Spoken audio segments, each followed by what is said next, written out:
Cultivating personal virtue does not need to rely on seeking external validation. Instead, the ancient philosophical system of Stoicism provides a framework for self-improvement through reason, discipline, and ethical action, by training one's ability to govern judgments rationally instead of emotionally. An unshakable equanimity emerges from within. Undertaking spiritual exercises focused on hardship and difficulty builds resilience and self-control. Contemplating mortality's inevitability informs prioritizing only meaningful pursuits given life's impermanence. 1. Live according to nature. The core foundation of Stoic philosophy is the idea of living in harmony with nature by applying reason. The Stoics believed that the logical structure and rationality inherent in nature are also within every human being. Living according to nature meant making judgments and choices based on objective rationale rather than emotion or desire. We can apply reason to our conduct as nature operates according to self-evident rhythms and laws. Objectivity helps us see events, people, and circumstances clearly without projection or assumptions clouding perception. Reacting hastily often leads to misjudgments because we see imperfect impressions rather than reality. By calmly examining impressions, we can filter out emotional overreactions using the same innate capacity for reason. Nature displays an elegant constancy. 2. Practice voluntary discomfort. Seeking luxury and comfort is often treated as a worthy pursuit. However, the Stoics practiced voluntary discomfort to enhance self-discipline and stem dependence on external pleasures. By avoiding soft living, they hardened themselves physically and mentally to face inevitable difficulties and calamities with stability and resilience. Facing discomfort, hardship, and even pain leads to mastery over fear.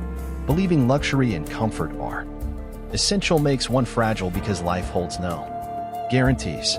Voluntarily enduring difficulties demonstrates we can withstand problems life throws at us, whether we feel hunger pains, injury, financial trouble, or relationship conflicts. Practicing small doses of voluntary discomfort increases readiness to handle such situations. As Seneca stated, difficult times show what men are made of. 3. Focus on what you can control. Stoic thinkers emphasized focusing solely on what is within one's control while accepting externals outside control. As Epictetus declared, happiness and freedom begin with realizing two truths: what is and what is not in your control. Many things are beyond your control: reputation, power, and the actions of others. Focus solely on controlling your judgments, words, actions, and will. Elements outside our control include situations that happen to us, how people treat us, natural events, difficulties inflicted upon us, and, ultimately, the impermanence of our lives.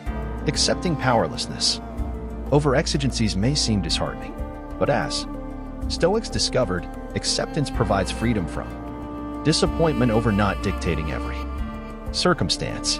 We control our response regardless of situations thrown at us. A more fatty, loving one's fate means embracing life's conditions rather than demanding alternatives. 4. Examine your impressions. Stoicism encourages examining one's impressions rigorously to determine where errors, assumptions, or misjudgments may occur. Impressions include anything we sense or perceive about a person, situation, or occurrence. We tend to react instantly based on impressions instead of examining them closely. Stoics used examination techniques like negative visualization, contemplating death, meditating on pains or pleasures, and discussing perspectives with others. Considering death's inevitability or loss of something cherished causes fear or sadness commonly, but objectively viewing them through thoughtful examination over time can unveil that the terrible parts of these outcomes are just impressions we attach to them. Though initially unpleasant, negative visualization loosens bonds to fragile things lost or damaged easily. 5. Remember, we all will die. You live as if you will live forever. Your frailty never occurs to you. You don't notice how much time has passed. But eventually, death arrives, the one thing you haven't prepared for. Seneca's poignant words argue for living urgently and understanding our impermanent, transient lives. Stoics meditated often on mortality, keeping death reflectively in view even amidst life's duties. Practicing mindfulness of mortality pulls awareness into the present, appreciating irreplaceable time. Asking, "Is this how I would like to spend my last day?" helps distinguish meaningful and wasteful actions.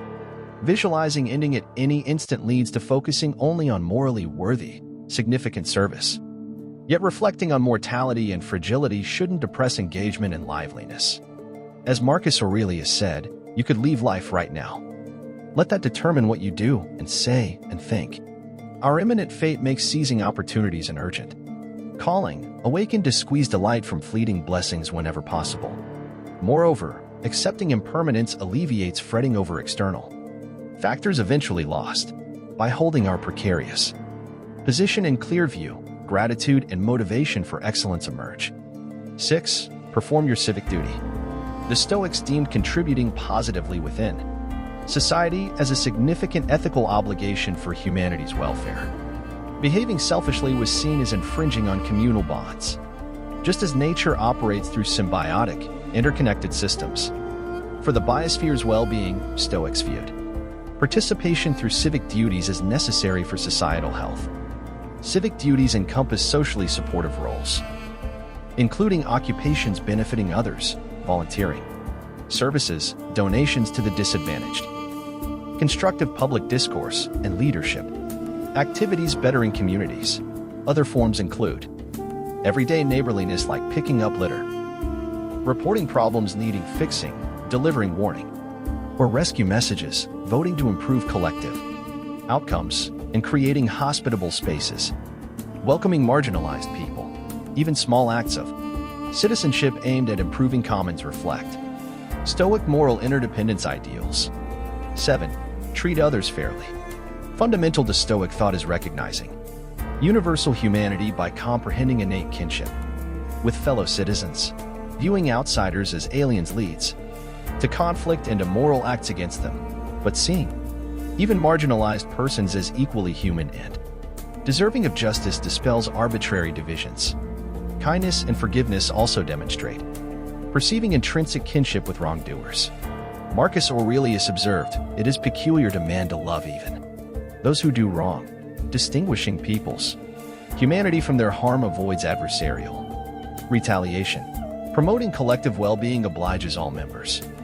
So offering offenders an opportunity for reformation sometimes redeems social purpose. Better than punishment or banishment.